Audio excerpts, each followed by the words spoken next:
પરખાય, અને દીકરાને પારખવું હોય તો પાયણામાં વહુ પરખાય બાયણે અને દીકરો પરખાય પાયણે.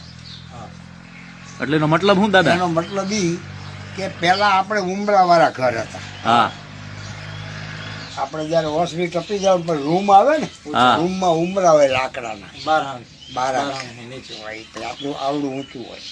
પછી પહેલી જ વેળી વહુ પૈયા આવી હોય આપણે પરણી, અને પછી એ ઉમરો ટપે એમાં જો એનો પગ અડી જાય ઉમરા એની, તો ખબર પડી જાય કે આ ઉમર કઈ છે નહીં. એ હાલી જતી હોય ઉમરા પૂજી એનો પગ અડે જ નહીં. એવી રીતની જ હાલે નીચે લેવલ થી, જમીન લેવલ થી નીચે એને ખબર પડે કે આ આટલો પગ ઊંચો લેવાય.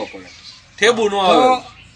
ઉમરો ટપતી વખતે ઓળખી જાય આપણા ગઈઢિયા જો એના પગ આવે તારે ભટકાય, જાય તારે ભટકાય કે આમાં કઈ છે નહીં. અને દીકરો પરખાય પાયણે.